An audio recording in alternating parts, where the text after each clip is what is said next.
If you're at least a casual reader of popular science news, you've probably heard about blue zones, places where people tend to live exceptionally and almost abnormally long lives.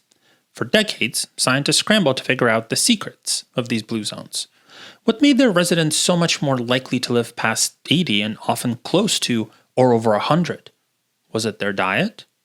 Something in the air? Something in the water? Their genes?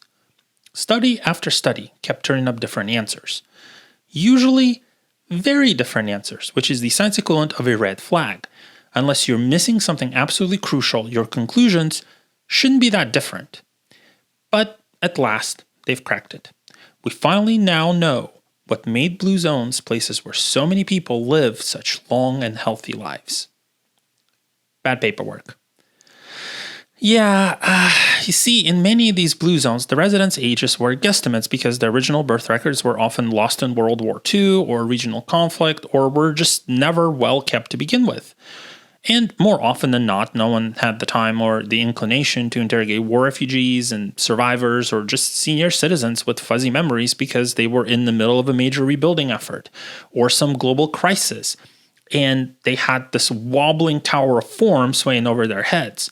Now, all that said, a lot of people in blue zones did live long and pretty well, just not almost superhumanly so, nor can they give us any new groundbreaking insights.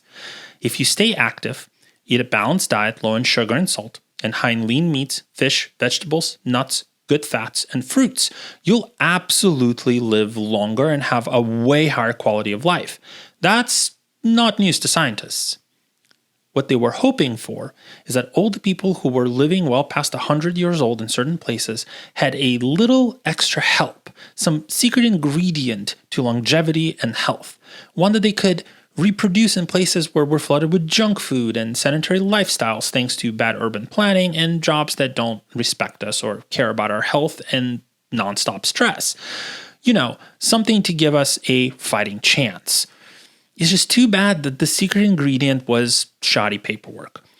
But it's not all bad news. There is a bit of a silver lining here. If we know that there's no mystery to living long and well, just getting the basics right and taking it from there, we know that we just need to stick to those basics. And we also know that if we design our cities, lives, and diets around encouraging those basics, then every place on Earth can become blue zone, not just a handful of them. Because that's the best part of finding out there's no special secret or cheat code.